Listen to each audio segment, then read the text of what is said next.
그리스도 안에서 평안을 누리시기를 예수의 이름으로 축원합니다.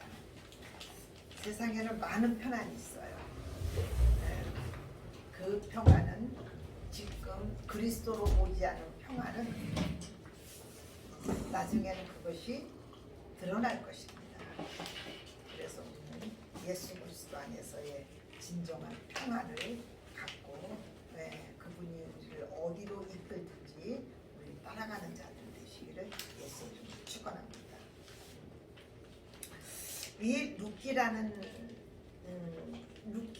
루키는 사실은 사람의 이름입니다. 사람의 이름이고, 그리고 여기에서 룻의 시어머니로 나오는 그 나옴이라는 그 여자는 예루살렘에서 하나님을 잘 이렇게 믿었던 때입니다.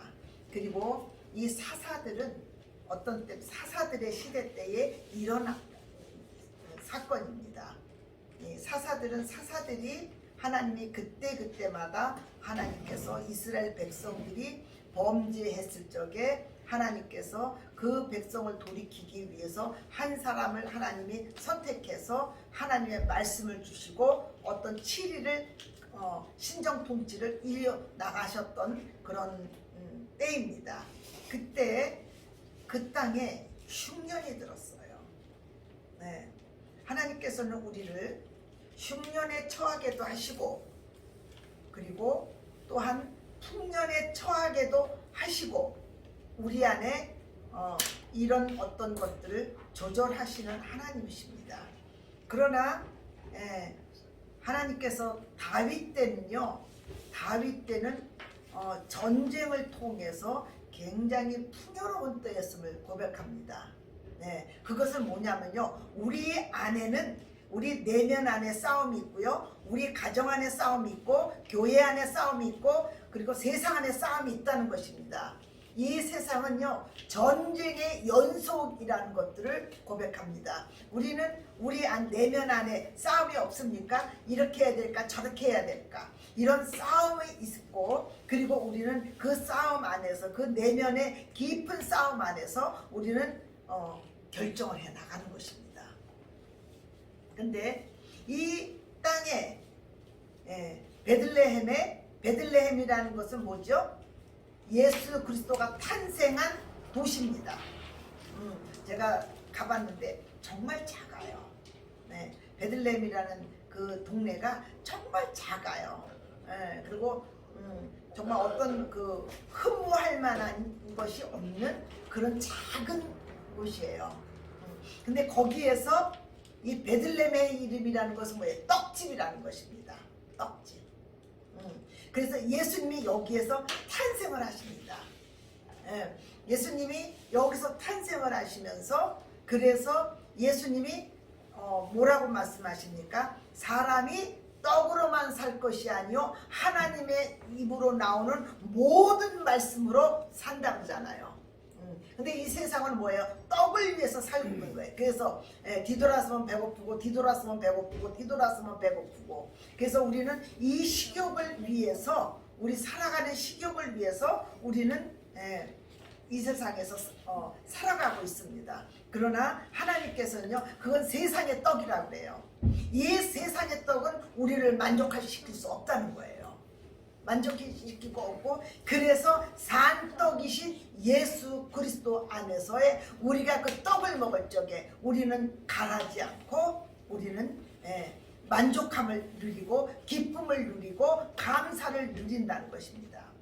근데 이 베들레헴이라는 이 땅에 흉년이 들었을 적에 이 한 가정이 어떡합니까? 모압으로 내려갑니다. 이 모압이라는 이름은 정복자라는 것을 얘가 얘기했죠. 이 정복자라는 것들을 얘기하고, 그래서 뭔가 우리가 그 땅에 가서 그리스도로 정복을 하느냐, 아니면 내가 정복을 당하느냐, 이 싸움이 있다는 것입니다. 이 세상에서도 우리가 나가서 어떻게 정복할 것이냐 아니면 정복을 당할 것이냐 하나님께서는 우리에게 어떤 그 전쟁 가운데서 있다는 것입니다. 그래서 그 모압 지방으로 갔어요. 흉년이 들어서 갔는데 거기에서 나오미가 남편도 잃고 두 아들도 다 잃어버립니다. 그래서 이제는 아무것도 없는 상태에서 그 모압 땅에서 희망도 소망도 없고 이스라엘 땅에는요 이 남자라는 그게 굉장히 강합니다. 그리고 아들이라는 그 개념이 우리나라의 아들하고는요 감히 빗대지를 못할 정도로 굉장한 어떤 그 남성들의 이런 것들이 있어요. 그래서 아들을 못 낳으면은 어떻게 해요? 이 사람은 많은 것을 가지고 있어도 다 잃어버린 어떤 그런 상태가 되는 것들을 우리 보게 됩니다. 근데 이 의지했던 남편이 죽고요. 그 다음에 두 아들이 죽습니다.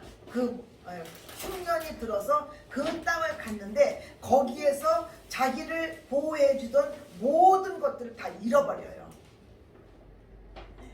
잃어버릴 적에 이 며느리 둘을 데리고 베들레헴으로 돌아가는 가정 가운데 있었을 적에 너희들은 이 두 며느리는 어떤 며느리입니까? 모압의 며느리들입니다. 예. 베들레헴의 유다인들의 사람들이 아니고 그렇게 가다가 너희들은 이제 이 딸들에게 얘기합니다. 이스라엘에게는 특히 내려오는 게 뭐냐면요. 5 아들이 있는데 만약에 5 아들이 있는데 한 아들이 자녀가 없이 죽어요. 그러면은 그 둘째 아들이 그 첫 며느리하고 해서 계보를 이어야 돼요. 기업을 이뤄야 돼요. 그런 습성이 있어요. 근데 그 며느리들에게 가다가 베들레헴으로 가다가 얘기합니다. 야, 내가 지금 나이도 많고 내가 지금 시집가서 자녀를 낳은들 너희들한테 줄 수 있는 상황이 아니니까 너희들은 모압으로 돌아가라 얘기를 합니다.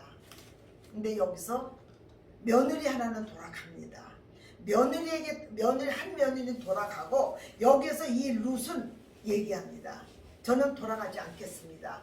어머니가 가는 곳에 나도 그곳에 갈 것이고 그리고 어머니의 백성이 나의 백성이고 어머니의 하나님이 나의 하나님이라는 고백을 합니다.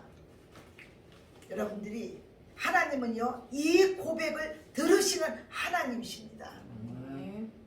여러분들이 주님은 나의 왕이시요 나의 기업이시요 나의 힘과 능이 되시고 그리고 우리가 약할 적에 어떤 것들을 할 적에 그분은 그거를 들으시고 우리는 얘기하고 잊어버려도 하나님은 우리의 얘기를 들으시고 그거를 마음에 두시는 분이심을 고백합니다. 그래서 이 며느리하고 한 며느리 떠나고 한 며느리하고 베들레헴으로 돌아옵니다. 이 나오미는 아무 소망이 없었어요. 아무 소망이 없이 그런데 베들레헴으로 돌아가는 때 그때 돌아오는 때가 어쩌면요 1장 22절 나오미가 모압 지방의 그의 며느리 모압 룻과 함께 돌아왔을 때 보리 추수 시작할 때 베들레헴에 이르렀더라. 이것은 소망을 얘기하는 것입니다. 여러분들이 힘들고 어렵고 고통스럽고 내 힘과 능과 어떤 내가 뭐 어떤 것들이 다 안 될 적에 우리는 어디로 돌아가야 돼요? 우리는 그때 뭐를 찾아요? 우리는 주를 찾아요. 그러나 이 세상에 있는 하나님이 우리에게 돕는 자로 보내주시지 않으면 그건 어느 때가 되면요 썩은 동아주님을 선포합니다.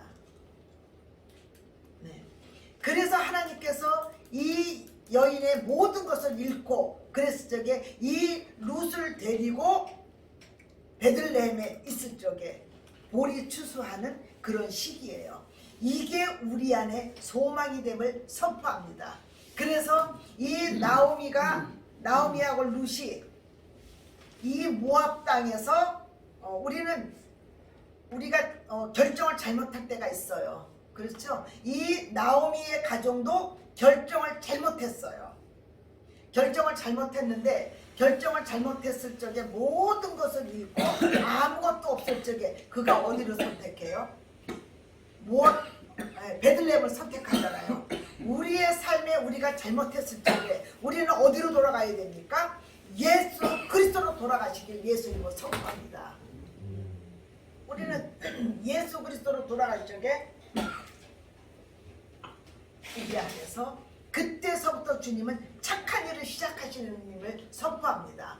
그래서 주님이 우리 안에 뭐라고 그래요? 고린도후서 5장 17절에 누구든지 그리스도 예수 안에 있으면 새로운 피조물이라 이전 것은 지나갔으니 보라 새 것이 되었도다. 이 베들레헴을 돌아오는 자체가 뭐예요? 요게 회개예요. 회개. 모압 땅에서 기도하는 것이 아니라 그들은요 하나님이 원하지 않는 곳에서 있는 것이 아니라 어떤 값을 치르더라도 베들레헴으로 돌아가는 것이 그들이 회개입니다. 하나님께서 그때 뭐냐면 그가 아무것도 없었을 적에 베들레헴에는요 하나님의 축복하셨다는 소리를 1장에서 듣게 돼요. 그래서 그가 결정을 합니다. 그래 죽으면 죽으리다. 내가 베들레헴으로 돌아가리라. 이 선택을 했을 적에 하나님께서는요 나오미에게 이미 축복의 길을 열어 놓으신 것임을 선포합니다. 그렇죠? 우리가 끝에 보면 얼마나 풍성한 삶을 살게 됩니까? 네, 거기에서 예수 그리스도의 계보가 탄생하는 놀라운 역사의 기름 부음이 일어나는 것입니다. 우리가 돌아가는 것은요 미약하게 돌아가지만 하나님의 돌아가고 돌아온 영혼들에게는 하나님은요 우리가 생각할 수 없는 아주 크고 놀랍고 귀한 일이 준비되어 있다는 것입니까? 믿으시면 아멘 하시기 바랍니다. 네. 우리가 생각하는 것보다 그분은요 놀라운 분이에요.